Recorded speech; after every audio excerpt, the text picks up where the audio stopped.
Hello friends, welcome back to our YouTube channel survival of the fittest. Last video में MPPSC assistant professor zoology का question paper जिसके 100 question हमने already discuss कर लिए हैं। Next 50 questions इस video के अंदर डिस्कस करेंगे। सो स्टार्ट करते हैं। First question is non disjunction of chromosome pair 21 during oogenesis is the main cause of occurrence of Down syndrome in offspring. This event found to be affected by down syndrome किसकी वजह से होता है? Chromosome number 21 में non disjunction की वजह से। और दिस इवेंट मीन्स जो नॉन डिसजंक्शन है वो किसकी वजह से अफेक्टेड होता है? नॉन डिसजंक्शन मीन्स जो माइटोसिस के टाइम क्रोमोसोम्स का जो सेपरेशन है वो करेक्टली नहीं हो पाता है। यहाँ पे होमोलोगस क्रोमोसोम सेपरेट नहीं हो पाएंगे बिकॉज यहाँ पे पूरा का पूरा क्रोमोसोम एक साइड में चला जाए और दूसरी साइड में 0 मीन्स यहाँ n-1 कंडीशन हो सकती है, इधर n+1 कंडीशन हो सकती है। तो इस वाली कंडीशन को बोलते हैं नॉन डिसजंक्शन। तो अगर नॉन डिसजंक्शन होता है तो उसकी वजह से काफ़ी सारे सिंड्रोम्स या डिजीजेस हो सकती हैं। तो इसमें नॉन डिसजंक्शन के कॉजेज क्या क्या हो सकते हैं? सेनेसेंस ऑफ oocyte, ये बिल्कुल करेक्ट है बिकॉज अगर oocyte की या मेटरनल एज अगर इंक्रीज हो जाए तो उसकी वजह से भी नॉन डिसजंक्शन हो सकता है, बिल्कुल करेक्ट है। नेक्स्ट इज वायरस इन्फेक्शन, ये भी बिल्कुल करेक्ट है बिकॉज वायरस इन्फेक्शन से भी नॉन डिसजंक्शन हो सकता है। सेल्स का जो क्रोमोसोम्स का जो सेपरेशन है वो करेक्टली नहीं हो पाएगा। एंड रेडिएशन डैमेज, ये भी बिल्कुल करेक्ट है। So all of the above are correct for this question. Next is which of the following syndrome associated with aging. तो एजिंग के साथ में कौन सा सिंड्रोम एसोसिएटेड है? दैट इज प्रोजेरिया, जो हमने पा मूवी के अंदर देखा है। प्रोजेरिया में क्या होता है? एक ये जेनेटिक डिसऑर्डर है और ये एक ऑटोसोमल डोमिनेंट डिसऑर्डर है जो बहुत ही रेयर होता है बिकॉज डोमिनेंट डिसऑर्डर्स बहुत रेयर होते हैं। और इसमें क्या होता है, जो लेमिन प्रोटीन होती है न्यूक्लियस के अंदर, क्रोमोसोम्स का सही से अरेंजमेंट करवाने के लिए लेमिन प्रोटीन्स इस तरह से प्रेजेंट रहती हैं यहाँ पे। तो उस प्रोटीन में डिफेक्ट होने की वजह से क्या होता है, ये क्रोमोसोम्स सही से अरेंज नहीं हो पाते हैं। इसमें क्या होता है, यंग वंस के अंदर भी एजिंग वाले सिम्टम्स दिखाई देने लग जाते हैं। Option number C is the correct answer. अगर यहाँ पे एंजलमैन सिंड्रोम के बारे में देखें तो ये इसमें क्रोमोसोम नंबर 15 में डिफेक्ट होता है जिसकी वजह से जो डिफेक्टिव पर्सन जो होता है उसके अंदर क्या होता है, एक स्माइलिंग फेस रहता है हमेशा, उसको एंजलमैन सिंड्रोम बोलते हैं।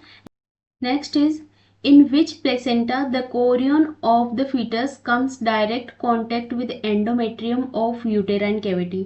तो प्लेसेंटा को काफ़ी सारे टाइप्स में डिवाइड कर सकते हैं। लाइक इसमें जो मेटरनल एंड फीटल टिश्यूज जो होते हैं उसके बेस पे काफ़ी सारे टाइप्स में, जैसे एंडोथीलियोकोरियल, हीमोकोरियल, सिंडेस्मोकोरियल एंड एपिथीलियोकोरियल, इस टाइप से डिवाइड करते हैं प्लेसेंटा को। तो एंडोथीलियोकोरियल में क्या होता है, इसमें कुछ बैरियर्स, जैसे यहाँ पे टोटल 6 बैरियर्स यूज आते हैं। जो सबसे प्रिमिटिव टाइप का प्लेसेंटा है उसमें टोटल 6 बैरियर्स रहते हैं जो कि एपिथीलियोकोरियल टाइप का प्लेसेंटा होता है। उसमें 3 बैरियर्स मेटरनल साइड से होते हैं और 3 बैरियर फीटल साइड से होते हैं, जिसके अंदर maternal endothelium, maternal connective tissue and maternal uterine epithelium. और उसमें जैसे जैसे एक एक बैरियर हटते जाते हैं मेटरनल साइड से, तो उसमें क्या होता है, अलग अलग टाइप से प्लेसेंटा को इस बेस पे डिवाइड करते हैं। हीमोकोरियल प्लेसेंटा जो मेन या फिर ह्यूमन बींग्स के अंदर प्रेजेंट रहता है, इसमें क्या होता है कि इसमें ओनली 3 बैरियर्स प्रेजेंट रहते हैं, जो ओनली फीटल साइड के जो बैरियर्स होते हैं वही प्रेजेंट रहते हैं। Maternal endometrium of uterine cavity, ये डायरेक्ट कॉन्टेक्ट में रहते हैं फीटस के। तो ये बिल्कुल करेक्ट हो जाएगा यहाँ पे बी ऑप्शन। और एंडोथीलियोकोरियल प्लेसेंटा की बात करें तो इसके जो एग्जाम्पल्स हैं इसमें आ जाएंगे carnivorous animals like dog and cat. इसके अलावा एपिथीलियोकोरियल की बात करें तो इसमें मोस्टली मार्सुपियल्स एंड उंगुलेट्स आते हैं। एंड इसके अलावा सिंडेस्मोकोरियल्स के अंदर आते हैं रूमिनेंट्स, जिनके अंदर रूमन प्रेजेंट रहता है, like cow and got, ship ये सब आ जाते हैं सिंडेस्मोकोरियल के अंदर। सो ऑप्शन नंबर बी यहाँ पे करेक्ट हो जाएगा, जिसके अंदर ओनली 3 बैरियर्स प्रेजेंट रहेंगे और chorion of the fetus come direct contact with the endometrium of uterine cavity of mother. Next is which extra embryonic membrane contributes to the formation of placenta in mammals? तो कौन सी extra embryonic membranes participate करेगी? यहाँ पे answer हो जाएगा Korean, because यहाँ पे Korean जो होती है उसी का पार्टिसिपेशन होता है प्लेसेंटा फॉर्मेशन में। अगर वो कोरियन योग सेक के साथ मिलके बना रही है तो उसको बोलते हैं विटेलाइन प्लेसेंटा, एंड अगर कोरियो विटेलाइन प्लेसेंटा बोलेंगे, एंड कोरियन अगर एलेंटोइस के साथ में मिला हुआ है तो उसको बोलेंगे chorio allantoic placenta. So main जो यहाँ पे मेम्ब्रेन होती है embryonic membrane, that is Korean which participate in placenta formation. Next is incomplete zonary placenta is found in. So incomplete zonary placenta कौन से होते हैं? जिसमें लाइक ये कोई ऑर्गेनिज्म है और इसमें एक बेंड या रिंग के फॉर्म में यहाँ पे विलाई के जो डिस्ट्रीब्यूशन होता है उसके बेस पे अलग अलग टाइप में डिवाइड करते हैं, लाइक डिफ्यूज हो गया, डिस्कोइडल हो गया। तो यहाँ पे जोनरी प्लेसेंटा जो होता है उसमें एक बेंड या रिंग के फॉर्म में क्या प्रेजेंट होता है? विलाई प्रेजेंट होती है। So on the basis of distribution of villi अलग अलग टाइप से प्लेसेंटाज प्रेजेंट होते हैं, जिसमें जोनरी प्लेसेंटा और इनकम्प्लीट जोनरी प्लेसेंटा क्या होता है? जिसके अंदर ये रिंग जो है ये हाफ प्रेजेंट होगी, और इस टाइप का प्लेसेंटा प्रेजेंट होता है मोस्टली कार्निवोर्स एनिमल्स के अंदर। तो रेबिट नहीं होगा, डियर भी नहीं होगा, और मेन इनके अंदर नहीं होता है बिकॉज इसमें होता है डिस्कोइडल प्लेसेंटा। सो यहाँ पे रैकून या जो फेरेट्स जो होते हैं उनके अंदर प्रेजेंट रहता है इनकम्प्लीट जोनरी प्लेसेंटा, और जो कंप्लीट जोनरी प्लेसेंटा होता है वो होता है डॉग एंड कैट के अंदर, जो कार्निवोर्स एनिमल्स होते हैं उनके अंदर। So option number B is the correct answer. Next question is which one is correctly matched? तो यहाँ पे कुछ एक्ट्स दिए हुए हैं और उनको उनके ईयर्स के साथ में मैच करना है। तो वाइल्ड लाइफ प्रोटेक्शन एक्ट कब आया था? वाइल्ड लाइफ प्रोटेक्शन एक्ट 1972 में आया था। इसके अलावा फॉरेस्ट प्रोटेक्शन एक्ट 1980 में आया था, एंड एनवायरमेंटल प्रोटेक्शन एक्ट जो भोपाल गैस ट्रेजेडी हुई थी 1984 में उसके बाद आया था 1986 में, एंड देन बायोडाइवर्सिटी एक्ट वो 2002 में आया था, and Assam rhinoceros protection act ये आया था 1954 में, बट यहाँ पे 1932 दे रखा है। लेकिन ये सारे इनका जो मैच देखें उसके बाद first must be D, first का डी इसमें दे रखा है, इसमें है एंड इसमें है। सेकंड का क्या हो जाएगा? सी, सेकंड का सी इसमें है एंड इसमें है, तो ये ऑप्शन तो ऐसे ही एलिमिनेट हो जाएंगे। नेक्स्ट थर्ड का क्या है? थर्ड का बी इसमें भी है, इसमें भी है। इट मीन्स आपको पता होना चाहिए कि बायोडाइवर्सिटी एक्ट कब आया था? 2002 में। तो ये फोर्थ का ए है और फिफ्थ का ई, तो option number C is the correct answer. Next question is which one is not a green house gas? तो ग्रीन हाउस गैसेस के बारे में हम बचपन से पढ़ते आ रहे हैं कि CO2, carbon dioxide, ozone O3 and methane CH4, and इसके अलावा नाइट्रस ऑक्साइड N2O, ये सारे, एंड वाटर वेपर्स, इसके अलावा CFC, ये सब ग्रीन हाउस गैसेज हैं। अब यहाँ पे ऑप्शन देखें तो carbon dioxide green house gas है बिल्कुल, ओजोन भी है, मीथेन भी है, यहाँ पे नोट पूछा है। तो nitrogen dioxide green house gas नहीं है, यहाँ पे नाइट्रस ऑक्साइड होता तो ये करेक्ट होता, but nitrogen dioxide NO2 green house gas में नहीं आती है, तो ऑप्शन नंबर डी यहाँ पे करेक्ट हो जाएगा। Next is birds and mammals attain greater body size in cold regions than in warm areas referred to as। सो ये बर्जमैन्स का एक रूल है, इसमें इकोलॉजी के काफ़ी सारे रूल्स हैं, जिसमें बर्जमैन रूल बताता है कि जो एनिमल्स हैं वो इक्वेटर से colder region means polar side में अगर जाते हैं तो उनकी बॉडी साइज है वो इंक्रीज होती जाती है, और extremities means eyes, legs, arms, ये हैं उसके शॉर्ट होते जाते हैं।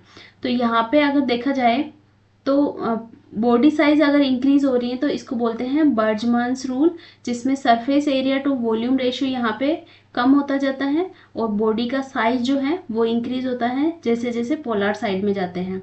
तो इस तरह से इसका आंसर हो जाएगा बर्जमान्स रूल। और एलेंस रूल क्या बोलते हैं कि जैसे जैसे कोल्डर रीजन की साइड या पोलर रीजन में जाते हैं तो एनिमल्स की जो एक्सट्रीमिटीज़ है लाइक आईज, लेग्स और आर्म्स ये शॉर्ट होते जाते हैं।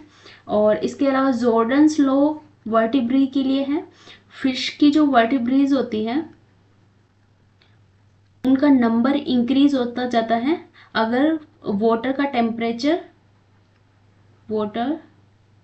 टेम्परेचर डिक्रीज होता हो तो कोल्डर रीजन में या कोल्डर टेम्परेचर में फिश की जो वर्टिब्री का नंबर है वो क्या होता है, इंक्रीज हो जाता है।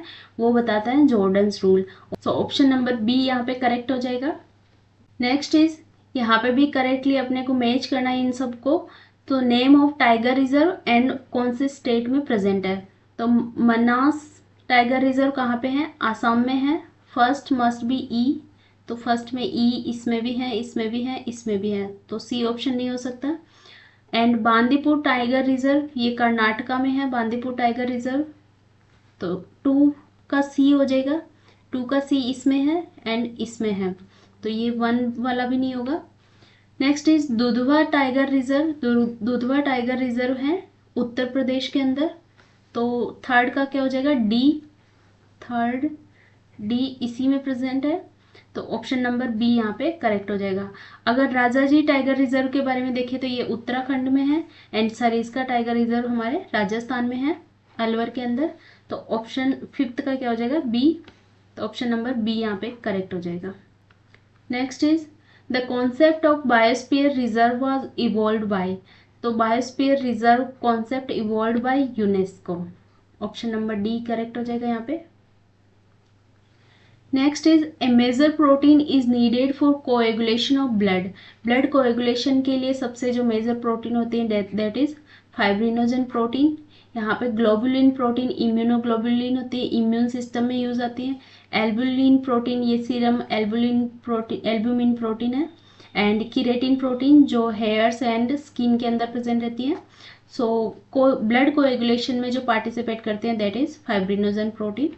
ऑप्शन नंबर ए करेक्ट हो जाएगा। Next is blood from the walls of heart is brought to the auricles by means of. तो हार्ट की जो वॉल्स से जो ब्लड आता है ओरिकल के अंदर या राइट एट्रियम के अंदर, वो लेके आता है कोरोनरी साइनस के थ्रू। कोरोनरी आर्टरी क्या कैरी करती है, ये ऑक्सीजनेटेड ब्लड कैरी करती है और किसको सप्लाई करती है, हार्ट को। So oxygenated blood supply to heart by coronary artery and pulmonary veins क्या होती है, ये भी oxygenated blood कैरी करती हैं lungs to left और atrium। तो ये lungs to left atrium में लेके आती है। एंड एवोर्टा क्या है, सिस्टमिक सर्कुलेशन में ये ब्लड को प्रोवाइड करवाता है या फिर होल बॉडी के अंदर सप्लाई करने का काम करता है एवोर्टा। सो ऑप्शन नंबर ए यहाँ पे करेक्ट हो जाएगा। Coronary sinus in right atrium. ये कोरोनरी साइनसेस क्या करती है, हार्ट की वॉल से जो इम्प्योर या डीऑक्सीजनेटेड ब्लड होता है उसको लेके आती है राइट एट्रियम के अंदर। Next question is a complete destruction of spinal cord in man at the level of thoracic region causes. तो थोरेसिक रीजन में अगर स्पाइनल कॉर्ड का डिस्ट्रक्शन हो जाए तो यहाँ पे कंप्लीट लॉस हो जाता है मूवमेंट का भी एंड उसके सेंसेशन का भी। So complete loss of voluntary and sensation of both legs. तो वॉल्यूंटरी मूवमेंट और सेंसेशन दोनों ही क्या हो जाएंगे, कंप्लीट लॉस हो जाएगा यहाँ पे। तो option number D is the correct answer. Next is Harderian gland found in orbit of. तो Harderian gland most of the vertebrates के अंदर प्रेजेंट रहती हैं और ये orbit means orbit of eyes. Eyes के ऑर्बिट में फ्रॉग के अंदर प्रेजेंट रहती है हार्डेरियन ग्लैंड। और इस ग्लैंड का जो फंक्शन है वो क्या होता है, ये हेल्प करती हैं, ये एक तरह की निक्टिटेटिंग मेम्ब्रेन भी है एंड टीयर्स प्रोडक्शन में भी ये हेल्प करती हैं। तो हार्डेरियन ग्लैंड किस में प्रेजेंट होती है? Eyes of frogs. Next is respiration in cartilaginous fishes is by, तो ये डायरेक्ट क्वेश्चन है। कार्टिलेजिनस फिशेज मीन्स जो इलेस्मोब्रैंक्स जो होती हैं कार्टिलेजिनस फिशेज, उसके अंदर 5 to 7 pairs of gills present रहते हैं एंड यहाँ पे 3 पेयर्स प्रेजेंट रहते हैं बोनी फिशेज के अंदर। बोनी फिशेज के अंदर प्रेजेंट रहते हैं 3 पेयर्स एंड अगर 7 पेयर्स देखें, टोटल 7 पेयर्स प्रेजेंट रहते हैं ज़ूलेस फिशेज के अंदर।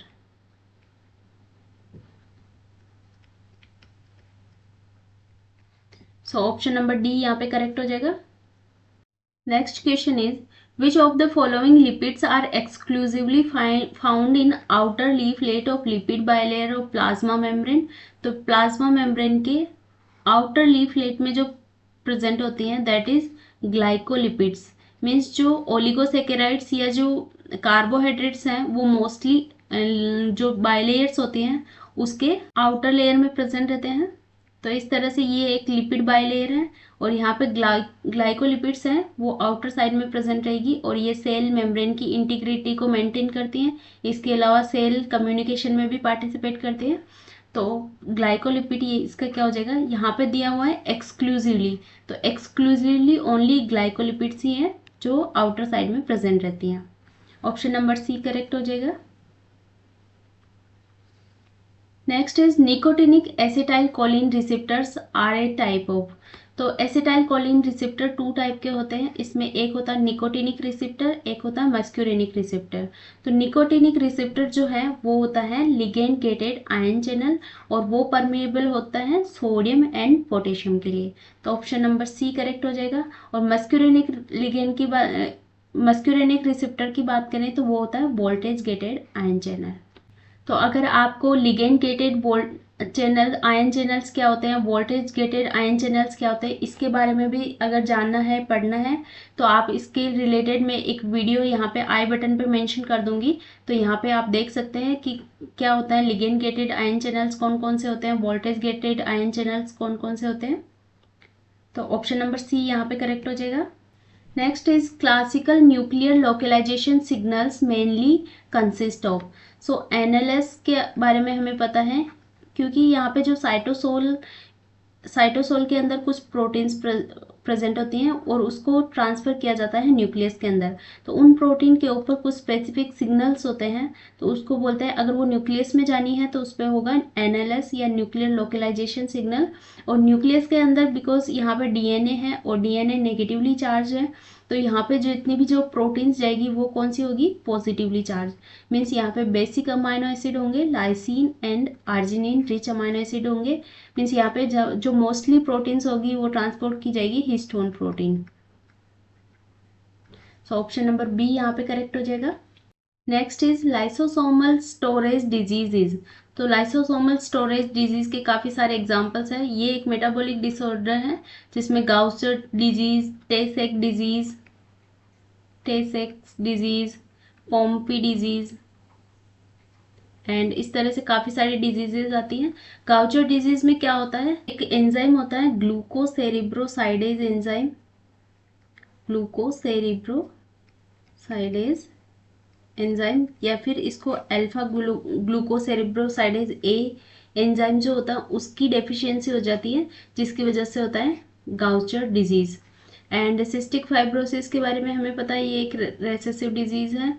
इसके अलावा चारकोट मेरी टूथ डिजीज ये एक मसल्स, ये भी एक हेरिडिटरी डिजीज है और इसमें क्या होता है मसल्स और लेग्स और आर्म्स की जो मसल्स होती हैं वो वीक हो जाती हैं। एंड प्रेडर विली सिंड्रोम ये भी एंजलमैन सिंड्रोम जैसा ही है, इसमें क्रोमोसोम नंबर 15 पे डिफेक्ट होता है और उसमें एंजलमैन सिंड्रोम में मैटरनल साइड से डिफेक्ट होता है, प्रेडर विली सिंड्रोम में पैटर्नल साइड से डिफेक्ट होता है। इसमें एक्चुअली होता क्या है कि जो क्रोमोसोम नंबर 15 है वो ओनली 1 पेरेंट्स की साइड से आना चाहिए बट इसमें बहुत साइड से आ जाता है तो उसको एंजलमैन सिंड्रोम बोलते हैं। और अगर किसी भी पेरेंट की साइड से नहीं आ पाता है तो उसको बोलते हैं Prader Willi syndrome. So lysosomal storage disease का एग्जांपल यहाँ पे हो जाएगा Gaucher disease. Option number A is the correct answer. Next is nucleoporine proteins which line the central channel of nuclear pore complex contain filamentous domain extending into the central channel. These domains contain amino acid sequences rich in. तो न्यूक्लियोपोरिन जो protein होती है, अगर nuclear membrane इस तरह से, ये nuclear membrane है, इसके बीच बीच में कुछ इस तरह से न्यूक्लियर पोर कॉम्प्लेक्सेस होते हैं और यहाँ पे न्यूक्लियोपोरिन प्रोटीन्स प्रेजेंट रहती हैं, जिसमें ये एक रिंग लाइक स्ट्रक्चर होती है, इस तरह से न्यूक्लियर रिंग प्रेजेंट रहती है और इस तरह से यहाँ पे साइटोप्लाज्मिक फिलामेंट्स प्रेजेंट रहते हैं और इसके बीच बीच में कुछ प्रोटीन्स प्रेजेंट रहती है जिसको बोलते हैं न्यूक्लियोपोरिन प्रोटीन, जो एक्सपोर्ट और इम्पोर्ट का काम करवाती है यहाँ पे। तो न्यूक्लियोपोरिन जो प्रोटीन होती हैं वो होती हैं PG rich, means phenylalanine and glycine rich amino acids इसमें प्रेजेंट होते हैं। तो ऑप्शन नंबर डी यहाँ पे करेक्ट हो जाएगा। Next is shallow water of lake along the shore where sunlight is plentiful referred to as। तो यहाँ पे लेक का, अगर लेक या फिर पॉन्ड का स्ट्रेटिफिकेशन देखें तो इस तरह से अलग अलग टाइप से on the basis of presence of light, इसको लाइट कितना यहाँ पे पेनिट्रेट कर पाती है उसके बेस पे अलग अलग टाइप से डिवाइड करते हैं। यहाँ पे एपिलिम्नियन होता है, एपिलिम्नियन, हाइपोलिम्नियन, एपिलिम्नियन, मीजोलिम्नियन एंड हाइपोलिम्नियन। और उसके अलावा यहाँ पे एक शेलो जो वाटर होता है वहाँ पे अलग अलग जोन होते हैं, जिसमें एक होता है लिम्नेटिक जोन एंड एक होता है लिटोरल जोन। सो लिम्नेटिक जोन को पिलेजिक जोन भी बोलते हैं। सो यहाँ पे आंसर क्या हो जाएगा, जहाँ पे सनलाइट प्लेंटीफुल प्रेजेंट रहती है, मीन्स यहाँ पे शोर की साइड उस जोन को बोलते हैं लिम्नेटिक जोन। प्रोफंडल जोन सबसे नीचे की साइड में यहाँ पे होगा profundal zone. So option number A correct हो जाएगा। Next is lichens are example of which interactions. तो लाइकेन्स एल्गी और फंजाई का म्यूचुअल इंटरेक्शन है। सो यहाँ पे आंसर हो जाएगा म्यूचुअलिज्म।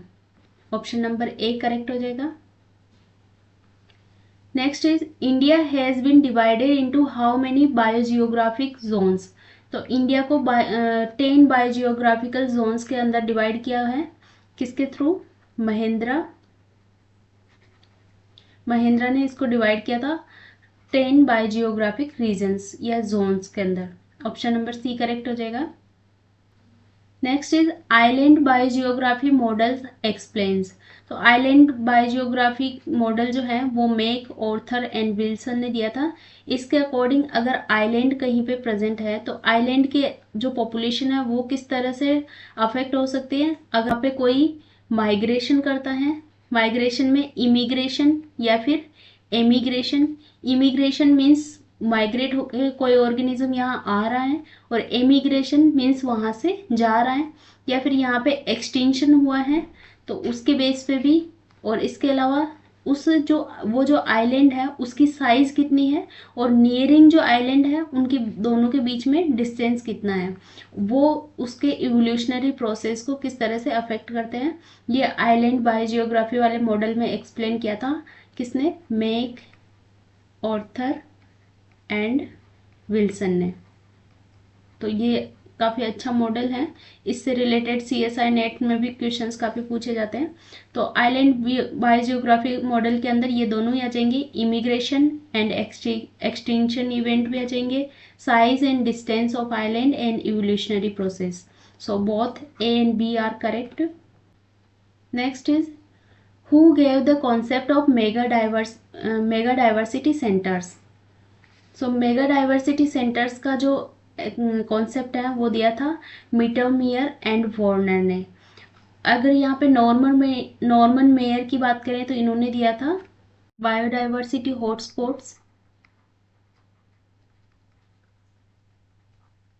सो हॉटस्पॉट का कॉन्सेप्ट दिया था नॉर्मन मेयर ने।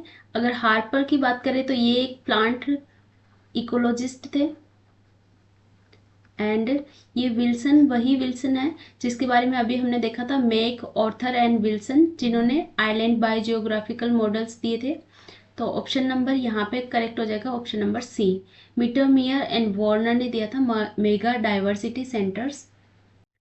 Next is Which cells of frogs blastula are capable to inducing the new coop centers? तो न्यू कूप सेंटर क्या होता है? अगर यहाँ पे फ्रॉग की एग की स्ट्रक्चर देखें तो ये होता है एनिमल पोल, ये होता है वेजिटल पोल, इधर dorsal side and this is ventral side. Sperm की जो एंट्री होती है वो जनरली होती है वेंट्रल साइड से, तो इसके जस्ट अपोजिट इस साइड में यहाँ पे बनता है न्यू कूप सेंटर या फिर ऑर्गेनाइजिंग सेंटर। तो यहाँ से ऑर्गेनाइजेशन मीन्स यहाँ पे सेल्स इस तरह से मूवमेंट करना स्टार्ट करेगी, तो यहाँ पे बनता है न्यू कूप सेंटर।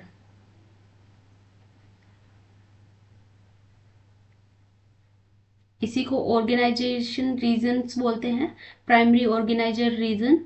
तो ये जो होता है ये कौन सी साइड में होता है? Dorsal most vegetal cells because इस यहाँ पे अगर स्पर्म की एंट्री हुई तो इसके जस्ट अपोजिट इस जगह पे क्या होगा? न्यूकूप सेंटर बनेगा। सो ऑप्शन नंबर बी यहाँ पे क्या हो जाएगा? Correct. Dorsal most vegetal cells are capable to inducing that new coop centers. Next is which hormone is often involved in regulating metamorphosis in insect? तो इंसेक्ट के अंदर मेटामॉर्फोसिस की बात करें तो यहाँ पे 2 टाइप की न्यूरोसिक्रीटरी सेल्स होती हैं। न्यूरोसिक्रीटरी सेल्स या फिर एरिया होता है जिसमें एक होता है corpora allata and one is corpora cardiaca. ये पूरा इसलिए बता रही हूँ बिकॉज यहाँ से भी काफी सारे क्वेश्चंस पूछे जाते हैं। सो corpora allata and corpora कार्डिका 2 centres होते हैं। कॉर्पोरा एलाटा से सिक्रीट होता है जुवेनाइल हार्मोन और ये रेस्पॉन्सिबल होता है लार्वल स्टेज के लिए, लार्वा के लिए।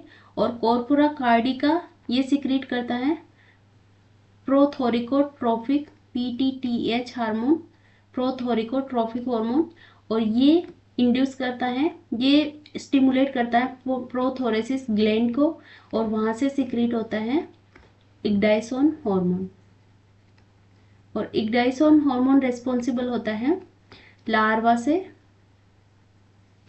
प्यूपा एंड प्यूपा से एडल्ट फॉर्मेशन में। सो यहाँ पे दोनों ही hormone, juvenile hormone and ecdysone hormone, दोनों ही हार्मोन काफी रोल प्ले करते हैं किसमें? Metamorphosis in insect. तो ऑप्शन नंबर डी यहाँ पे करेक्ट हो जाएगा, juvenile hormone and ecdysone both. Next is in chick embryo the cranial flexion and torsions occur during. तो क्रेनियल फ्लेक्शंस एंड टोर्सन्स जो होता है डेवलपमेंट वो होता है 2nd डे ऑफ डेवलपमेंट और वो होता है 43 hours stage of incubation. Generally चिक का जो एम्ब्रियो होता है वो 21 डेज का इंक्यूबेशन पीरियड होता है उसमें, और 2nd डे में क्रेनियल फ्लेक्शंस और टोर्सन्स उसमें बनने लग जाते हैं। सो ऑप्शन नंबर बी यहाँ पे करेक्ट हो जाएगा। Next is which vertebrates have the most spectacular power of regeneration. तो रीजनरेशन की बात करें तो सबसे ज़्यादा पावर होता है सेलामंडर्स के अंदर, और सेलामंडर में भी अगर एग्जाम्पल देखें तो एम्बाइस्टोमा जिसके अंदर सबसे ज़्यादा रीजनरेशन की पावर होती है, और वो आता है यूरोडेल्स के अंदर। तो ऑप्शन नंबर बी करेक्ट हो जाएगा। स्कोलियोडेन एक कार्टिलेजिनस फिश है, इसके अंदर नहीं होती। हेमिडेक्टाइलस भी एक लिजर्ड है एंड प्रोटोथीरिया एक मेमल है, तो ये नहीं होगा। Option number B is the correct answer. Next is which of the following gene और protein is inhibitor of apoptosis. तो यहाँ पे एंटी अपोप्टोटिक प्रोटीन या इनिबिटर ऑफ अपोप्टोसिस, उसको एंटी अपोप्टोटिक प्रोटीन्स बोलते हैं। उसके एग्जांपल्स देखें तो यहाँ पे BCL2 यही एग्जांपल हो जाएगा। ये इसके अलावा MCL1 एंड BCLX, ये सारे एग्जांपल्स होते हैं एंटी अपोप्टोटिक प्रोटीन के। और बिम, नोक्सा, पुमा, बेक एंड बैक्स, ये सारे क्या हैं? प्रो अपोप्टोटिक प्रोटीन्स है। सो यहाँ पे क्या होता है, अगर अपोप्टोसिस का पाथवे देखें तो इंट्रासेल्यूलर और एक्स्ट्रा सेल्यूलर दोनों टाइप का हो सकता है। तो इंट्रासेल्यूलर पाथवे में बीम, पुमा, नोक्सा इन सबको इनिबिट करके रखता है BCL2। अगर BCL2 अगर इनिबिट हो जाए तो यहाँ पे ये दोनों प्रोटीन बैक एंड बैक्स को इनिबिट करके रखता है BCL2। एंड अगर यहाँ पे इन दोनों को ये दोनों एक्टिवेट हो जाए तो ये स्टिमुलेट करते हैं, यहाँ पे जाके एक चैनल प्रोटीन बनाते हैं, चैनल फॉर्म करते हैं माइटोकॉन्ड्रिया के अंदर। और माइटोकॉन्ड्रिया से क्या होता है, साइटोक्रोम C बाहर निकलता है और साइटोक्रोम C रेस्पॉन्सिबल होता है अपोप्टोसिस के लिए। तो इस तरह से ये पाथवे चलता है पूरा। सो BCL2, MCL1, BCLX ये सारी क्या है, एंटी अपोप्टोटिक प्रोटीन है जो इनिबिट करती है अपोप्टोसिस को। ऑप्शन नंबर ए करेक्ट हो जाएगा। Next is which mode of inheritance best describe the transmission of labours hereditary optic neuropathy disease. तो इस डिजीज, ये एक मेटरनल इनहेरिटेंस का एग्जाम्पल है। तो मेटरनल इनहेरिटेंस के अंदर क्या होता है, माइटोकॉन्ड्रियल जो जीनोम होता है उसके अंदर डिफेक्ट हो जाएगा। तो ये ओनली मेटरनल साइड से आ सकता है, इसलिए इसको मेटरनल इनहेरिटेंस बोलते हैं। और इस डिजीज के अंदर LHON means labours hereditary optic neuropathy में क्या होता है, जो नर्व ऑप्टिक न्यूरॉन्स जो है उसके अंदर डिफेक्ट हो जाता है। वो option number D is the correct answer. Next is which technique is used to separate DNA fragments based on their size in recombinant DNA technology? So RDT के अंदर DNA fragments को separate करने के लिए इलेक्ट्रोफोरेसिस का use करते हैं। ये एकदम सिंपल है। अगर यहाँ पे polymerase chain reaction means PCR की बात करें तो ये एम्प्लीफिकेशन, जो DNA के फ्रेगमेंट्स होते हैं काफ़ी शॉर्ट फ्रेगमेंट होते हैं उनको एम्प्लीफाई करके काफ़ी ज़्यादा इसकी कॉपीज बना सकते हैं। सदर्न ब्लॉटिंग में इलेक्ट्रोफोरेसिस से जो फ्रेगमेंट्स आए हैं उनको रीड या डिटेक्ट करने के लिए सदर्न ब्लॉटिंग का यूज़ करते हैं। एंड नदर्न ब्लॉटिंग RNA के लिए यूज़ करते हैं। तो ऑप्शन नंबर सी यहाँ पे करेक्ट हो जाएगा। Next is the diagrammatic representation of karyotype of species is known as. तो यहाँ पे अगर आपको याद हो तो मास्टर्स के अंदर हमें हमारे टीचर्स तो इस तरह से एक प्रिंट करके लाते थे क्रोमोसोम को, और उस सारे जितने भी क्रोमोसोम्स होते थे उनको एक पेपर पे प्रिंट करके लाते थे, फिर कटिंग करने के लिए बोलते थे, फिर उनको अरेंज करने के लिए बोलते थे। और उसमें कौन से क्रोमोसोम में डिफेक्ट हो रखा है, जैसे डाउन सिंड्रोम है तो उसमें क्रोमोसोम नंबर 21 में डिफेक्ट हो रखा है, तो उनको इस तरह से अरेंज करना होता था। तो ये अगर आपको भी करवाया हो तो आपको याद होगा, और उसको बोलते हैं ईडियोग्राम। ओके, कैरियोग्राम या फिर ईडियोग्राम बोलते हैं डायग्रामेटिक रिप्रेजेंटेशन ऑफ कैरियोटाइप, या मीन्स उसके जो अलग अलग टाइप के क्रोमोसोम्स होते हैं और 46 क्रोमोसोम्स का अरेंजमेंट करवाते हैं उसको बोला जाता है idiogram. Next is what is the term used for process of introducing recombinant DNA into host cell. तो RDT के अंदर DNA को होस्ट सेल के अंदर इंट्रोड्यूस करवाते हैं, उस प्रोसेस को बोला जाता है ट्रांसफॉर्मेशन। अगर ट्रांसक्रिप्शन की बात करें तो ये RNA सिंथेसिस हो जाएगा। And translation means protein synthesis, protein का synthesis. And transduction means viral DNA अगर होस्ट सेल के अंदर जा रहा है तो उसको बोलते हैं ट्रांसडक्शन। तो ऑप्शन नंबर ए करेक्ट हो जाएगा यहाँ। Next is the presence of multiple chloroplast DNA variants within a single plant cell is known as. तो यहाँ पे हेटेरोप्लाज्मी एक इसका एग्जाम्पल है, इसको बोला जाता है हेटेरोप्लाज्मी। हेटेरोप्लाज्मी मीन्स यहाँ पे अगर ऑर्गेनेल्स जो होते हैं लाइक माइटोकॉन्ड्रिया या फिर क्लोरोप्लास्ट, उनका अगर जीनोम मल्टीपल कॉपीज में प्रेजेंट होता है तो उसको बोला जाता है हेटेरोप्लाज्मी। पॉलीप्लॉइडी एंड मोनोप्लॉइडी तो क्रोमोसोमल एब्रेशन के टाइप है जिसमें स्ट्रक्चरल चेंजेस होते रहते हैं क्रोमोसोम के अंदर। तो ऑप्शन नंबर ए करेक्ट हो जाएगा यहाँ। Next is sorting station where proteins are segregated for plasma membrane and intracellular destination। तो sorting station कौन सा होता है, अगर यहाँ पे बात करें तो जो एंडोप्लाज्मिक रेटिकुलम है, एंडोप्लाज्मिक रेटिकुलम के अंदर यहाँ पे राइबोसोम्स प्रेजेंट रहते हैं RER के अंदर, और वहाँ पे RER से प्रोटीन का सिंथेसिस होके वो नेक्स्ट ट्रांसफर होती है गोल्जी कॉम्प्लेक्स के पास। तो यहाँ पे गोल्जी का जो एंडोप्लाज्मिक रेटिकुलम की साइड में जो फेस होता है उसको बोलते हैं सिस गोल्जी, एंड जो प्लाज्मा मेम्ब्रेन की साइड में होता है उस वाले फेस को बोलते हैं ट्रांस गोल्जी। और यहाँ पे वेसाइकल के अंदर पैक्ड होके इस तरह से प्रोटीन्स वेसाइकल के अंदर पैक्ड होके पहले गोल्जी के अंदर जाती है, सिस गोल्जी के अंदर आती है, और यहाँ पे काफ़ी सारे इसके पोस्ट ट्रांसलेशनल मॉडिफिकेशंस होते हैं like glycosylation, O linked glycosylation and N linked glycosylation. Then उसके बाद इसको शॉर्ट आउट किया जाता है कि कहाँ पे भेजना है। ये प्लाज्मा मेम्ब्रेन के पास भी जाती हैं, इसके अलावा लाइसोसोम के अंदर भी जाती हैं। तो किस जगह पे जानी है उसकी शॉर्टिंग जो होती है वो होती है ट्रांसफेज ऑफ गोल्जी। तो ट्रांस गोल्जी नेटवर्क इसका क्या हो जाएगा correct answer. Option number C is the correct answer.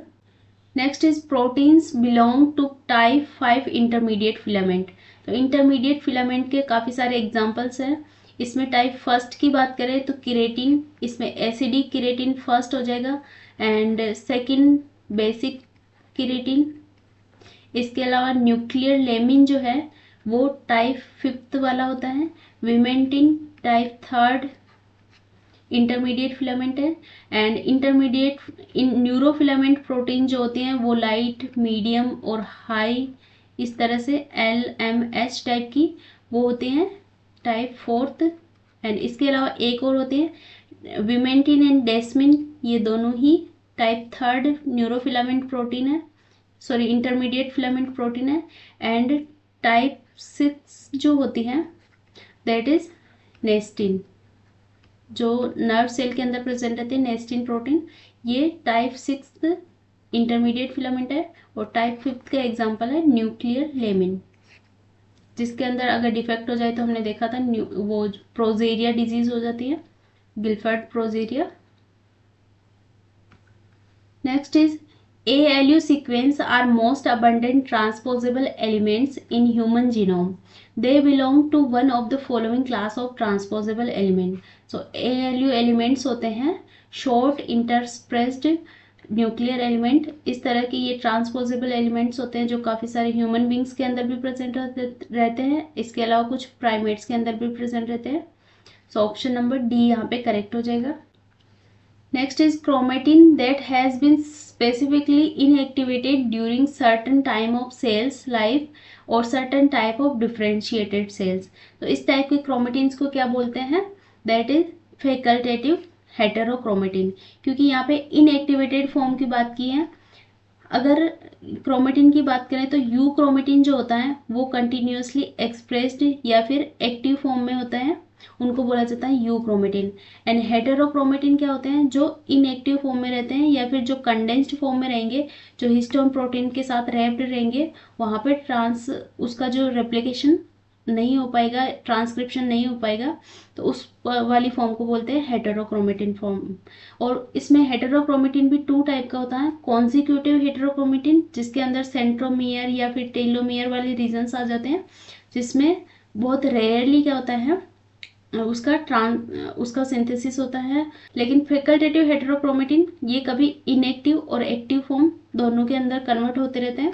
तो यहाँ पे क्या बोला है कि वो certain type of differentiated sales कुछ टाइम में क्या होते हैं एक्टिव फॉर्म में रहते हैं, कुछ टाइम इनएक्टिव फॉर्म में, इस टाइप के क्रोमेटिन को बोलते हैं heterochromatin form. Option number D correct हो जाएगा यहाँ। Next is mini satellite DNA sequences are repeated many times in genome and are the basis of techniques like DNA fingerprinting. The length of these sequences is, तो mini satellite या micro satellites जो DNA होते हैं ऐसे sequences होते हैं जो repeated form में प्रेजेंट रहती हैं, और वो इसकी जो लेंथ देखिए मिनी सैटेलाइट की तो वो होते हैं 10 to 60 बेस पेयर। तो यहाँ पे सबसे अप्रोप्रिएट आंसर हो जाएगा option number B 10 to 100। Next is diffused nerve net is found in. तो डिफ्यूज नर्व नेट सबसे सिंपल टाइप का नर्व नेट होता है, ये प्रेजेंट होता है निडेरियंस या फिर सिलेंट्रेट्स के अंदर। तो ऑप्शन नंबर सी यहाँ पे करेक्ट हो जाएगा। प्रोटोजोआ एंड पोरिफेरेंस के अंदर नर्वस सिस्टम बिल्कुल प्रेजेंट नहीं रहता है, यहाँ पे सेल्यूलर टाइप का या फिर प्रोटोप्लाज्मिक लेवल का बॉडी ऑर्गेनाइजेशन होता है, और इकाइनोडर्म के अंदर अभी हम देखेंगे यहाँ पे रेडियल नर्व्स प्रेजेंट रहती हैं। So option number C is the correct answer. ये वही क्वेश्चन है जिसमें radial nerves are found in, तो रेडियल नर्व किस में प्रेजेंट होगी, इकाइनोडर्म के अंदर, बिकॉज इनकी जो बॉडी होती है इनमें जो सिमेट्री होती है वो भी रेडियल सिमेट्री होती है। और इस तरह से 5 आर्म्स जो प्रेजेंट होती है, यहाँ पे एक सेंट्रल नर्व रिंग होगी और 5 आर्म्स के अंदर इस तरह से फैली रहेगी नर्व, तो उसको बोला जाता है रेडियल नर्व्स। तो ऑप्शन नंबर सी यहाँ पे करेक्ट हो जाएगा। Next is apoid larva are found in, apoid larvae किस में प्रेजेंट रहता है, दैट इज प्रेजेंट इन बीज एंड, इसके अलावा वास्प के अंदर भी प्रेजेंट रहता है। तो ये डायरेक्ट क्वेश्चन है, ऑप्शन नंबर सी यहाँ पे करेक्ट हो जाएगा। Next is in rotifers pedal gland secrete, तो रोटिफर हैं उनके अंदर पेडल ग्लैंड एक एडेसिव मटेरियल सिक्रीट करती हैं जो एडेशन के लिए यूज आता है। सो ऑप्शन नंबर बी यहाँ पे करेक्ट हो जाएगा। Next is the colonies of Ectoprocta are known as, तो एक्टोप्रोक्टा की जो कॉलोनीज होती हैं उनको बोला जाता है सी मेट्स, तो ऑप्शन नंबर सी यहाँ पे करेक्ट हो जाएगा।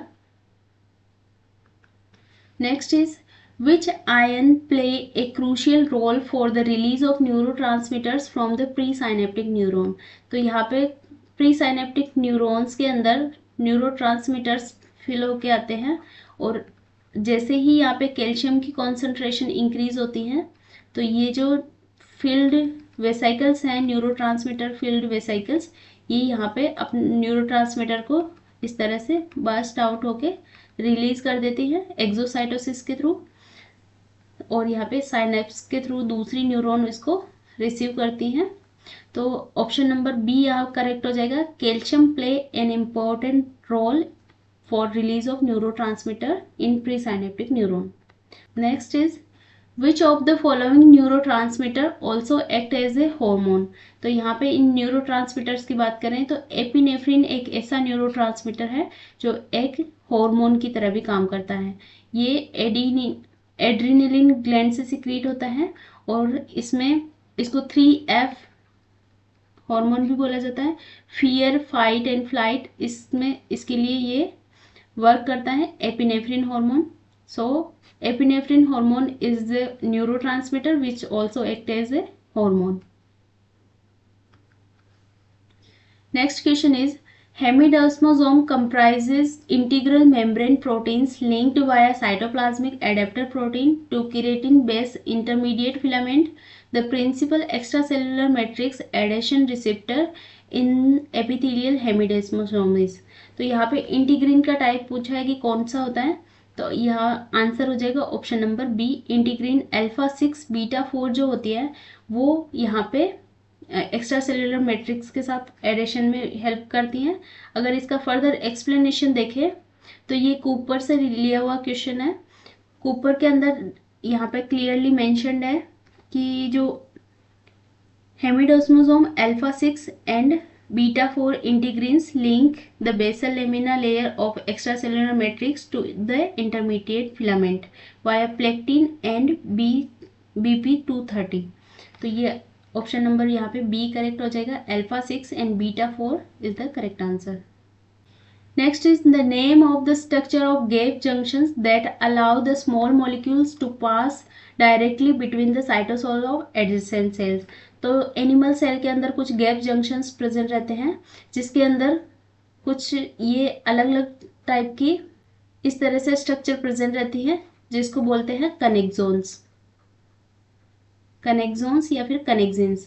तो ये अलाउ करती है काफ़ी सारे जो लार्ज मॉलिक्यूल्स हैं उनका भी ट्रांसपोर्टेशन यहाँ पे अलाउ हो सकता है थ्रू दीज कनेक्शन प्रोटीन्स, तो option number B is the correct answer.